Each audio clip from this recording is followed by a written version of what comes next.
नमस्कार दोस्तों, स्वागत है आपका एजुएट लर्निंग यूट्यूब चैनल पर। इंडियन पॉलिटी की इंपॉर्टेंट क्वेश्चन सीरीज का पार्ट थर्ड आज हम पढ़ने जा रहे हैं, जिसमें हम बात करेंगे नेक्स्ट 10 इंपॉर्टेंट क्वेश्चंस की। इससे पहले भी दो वीडियोस आ चुके हैं, part first and part second. अगर आपने नहीं देखे हैं वो वीडियोस तो आप उन्हें जरूर देखिए। तो आइए शुरू करते हैं आज के important questions.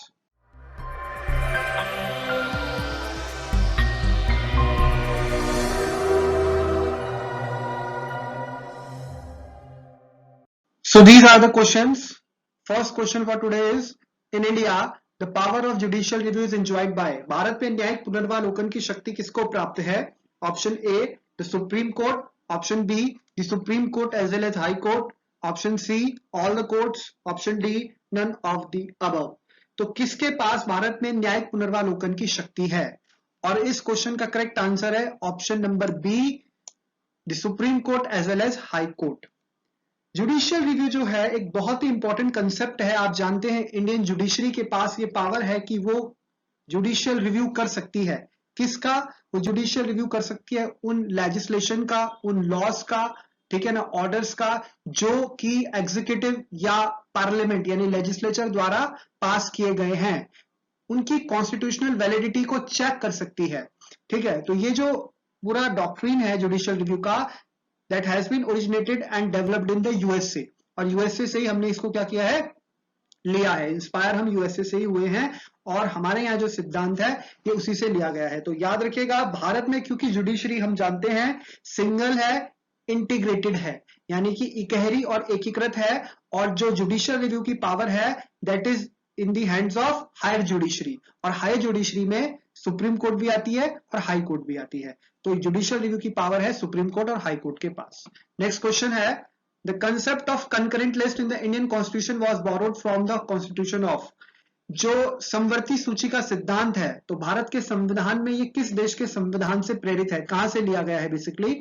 Option A French constitution, option B USSR constitution, option C British constitution, option D Australian constitution. And the correct answer is option number D, Australian constitution. As we all know that India is a federal country and जो subjects हैं वो divided है between the union government and the state government। और 7th schedule of Indian constitution में हम देखते हैं there are 3 kinds of list, union list, state list and concurrent list। तो जो concurrent list है उसमें जो भी subjects हैं उनके ऊपर लॉ बनाने की power is in the hands of central government as well as the state government. अब ये जो कंसेप्ट आया है कंकरेंट लिस्ट का, ये लिया गया है ऑस्ट्रेलिया से, तो इसको याद रखिएगा, option D is the correct answer here.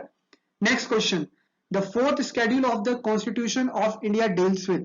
भारतीय संविधान की 4थी अनुसूची किससे संबंधित है? Option A allocation of seats for the council of states, council of states यानी राज्यसभा में सीटों के आवंटन से संबंधित। बी पॉलिटिकल डिफेक्शन, यानी कि हम जानते हैं कि किस प्रकार से, आप जानते हैं कि एंटी डिफेक्शन लॉ आपने पढ़ा होगा, तो उससे संबंधित है। सी पंचायत सिस्टम, पंचायती राज व्यवस्था जो है। ऑप्शन डी ऑफिशियल लैंग्वेजेस, यानी कि जो राजकीय भाषाएं हैं, ठीक है ना, उनसे संबंधित, ऑफिशियल लैंग्वेजेस से संबंधित है। इस क्वेश्चन का करेक्ट आंसर है option number A, option A allocation of seats for the council of states. As we all know that originally there were 8 schedules in the Constitution of India. Later आज हम बात करें तो आज हमारे पास at present there are 12 schedules in the Indian Constitution, और जो 4th schedule है that deals with the allocation of seats for the Council of States। Her state की अपनी जो है राज्यसभा की सीटें हैं, तो उनको कितनी सीटों का आवंटन किया गया है। जैसे हम जानते हैं उत्तराखंड हमारे राज्य में 3 राज्यसभा की सीटें हमारे राज्य से, तो ये सारी चीजें हमें कहां देखने को मिलती है? स्केड्यूल नंबर 4 में। तो it deals with the allocation of seats for the council of states. Now the question is, what was the exact constitutional status of India on 26th of January 1950 when the constitution came into force. जब भारत का संविधान लागू हुआ उस वक्त, यानी कि 26 जनवरी 1950 को भारत का जो संवैधानिक दर्जा था वो क्या था? Option A a democratic republic, B a sovereign democratic republic, C a sovereign secular democratic republic, D a sovereign socialist secular democratic republic. As we all know कि जो कॉन्स्टिट्यूशन ऑफ इंडिया है उसका जो प्रियम्बल है उसमें हमें देखने को मिलता है, जब प्रियम्बल में हम पढ़ते हैं we the people of India having solemnly resolve to constitute India into a sovereign socialist secular democratic republic, ये शब्द हमें देखने को मिलता है। यानी कि आज अगर हम संविधान को देखें, उस संविधान की प्रस्तावना को देखें, तो हमें वहां पर जो शब्द देखने को मिलता है वो हमारा ऑप्शन नंबर डी है। लेकिन ये पूछ रहा है जिस वक्त भारत का संविधान लागू हुआ, तो उसके अकॉर्डिंग जो करेक्ट आंसर होगा वो आंसर होगा आपका ऑप्शन नंबर बी, यानी a sovereign democratic republic. By 42nd constitution amendment हमारे कॉन्स्टिट्यूशन का प्रियम्बल जो है वो अमेंड किया गया और उसमें जो है 3 नए शब्द जोड़े गए, जिन शब्दों में एक शब्द था सोशलिस्ट, एक था सेक्युलर और एक शब्द है इंटीग्रिटी, जो आगे आता है प्रियम्बल में। तो ये जो शब्द है सोशलिस्ट और सेक्युलर, ये ओरिजिनल कॉन्स्टिट्यूशन में नहीं थे।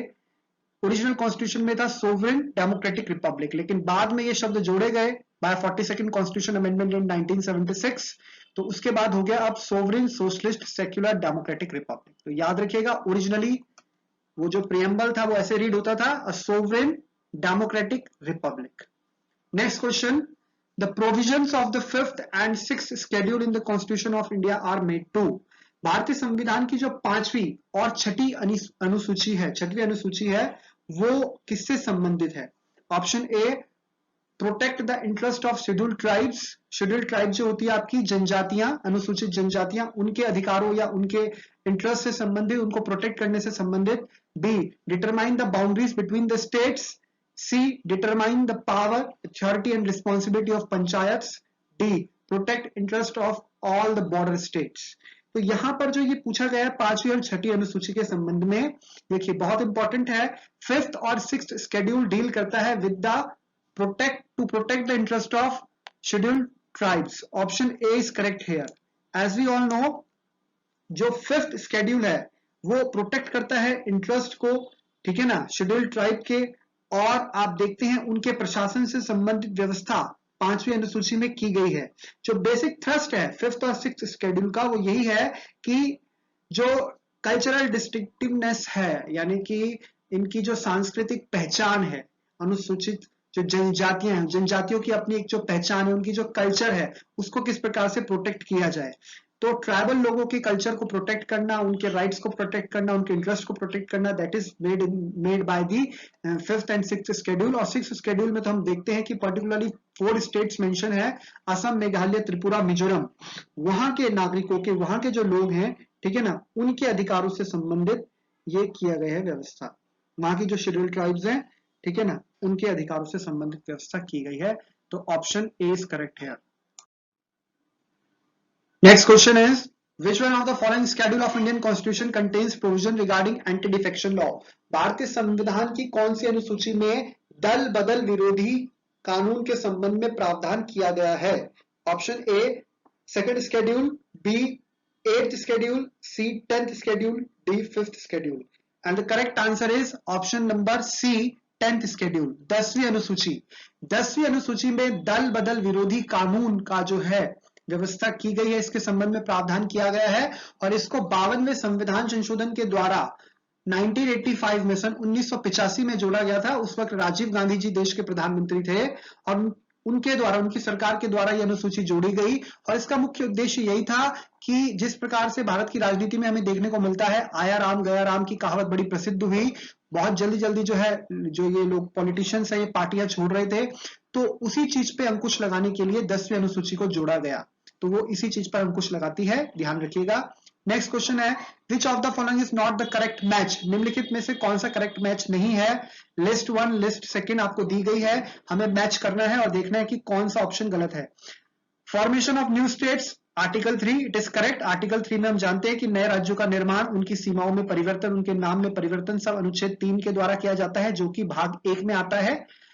Next, right to life and personal liberty, ये article 21, it is also correct. Article 21 deals with the right to life, यानी जीवन का अधिकार और मौलिक स्वतंत्रता, जो पर्सनल निजी स्वतंत्रता का अधिकार है, अनुच्छेद 21 से संबंधित है, बिल्कुल सही है।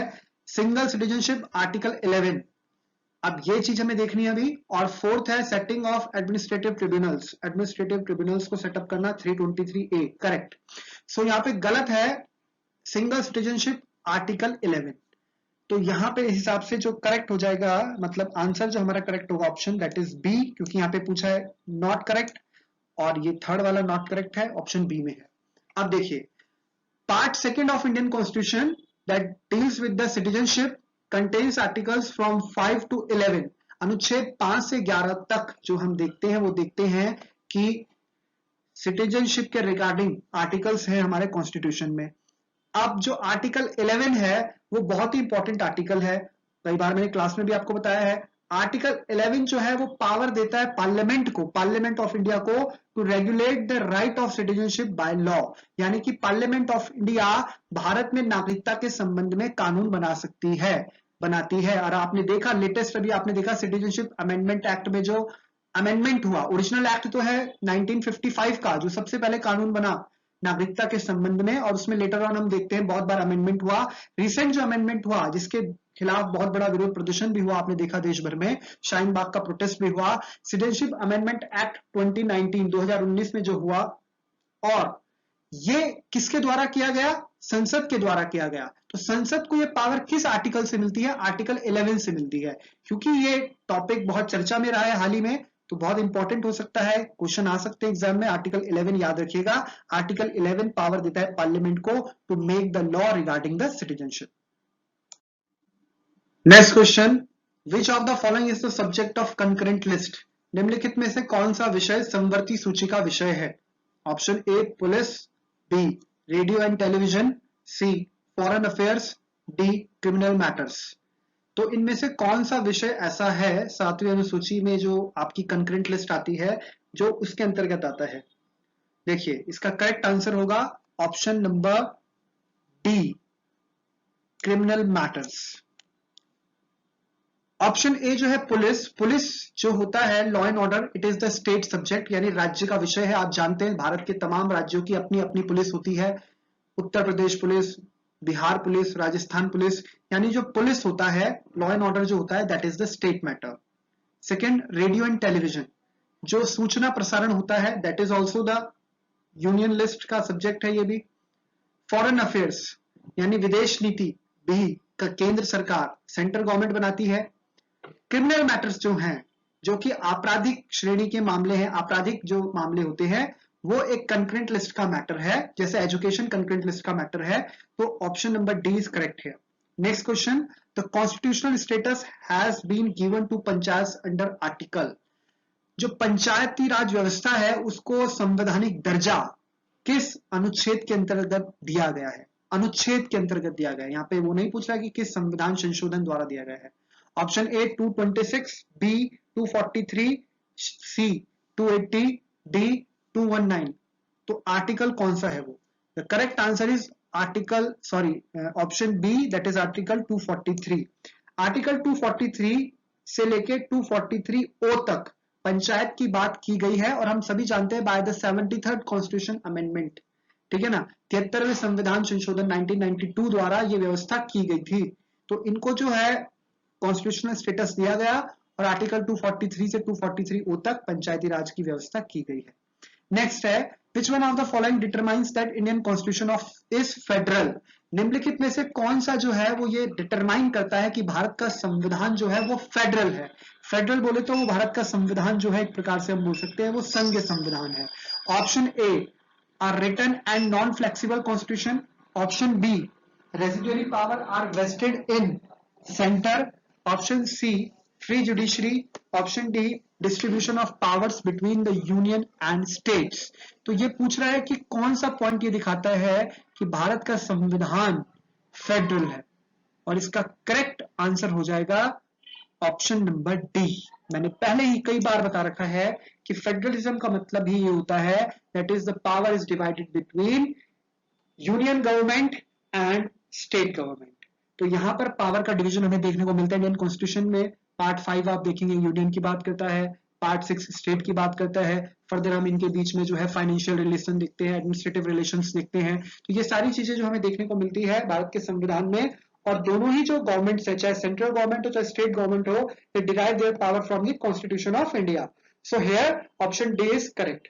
इसी के साथ आपके 10 इंपॉर्टेंट क्वेश्चंस आज के कंप्लीट होते हैं। Stay tuned, keep learning.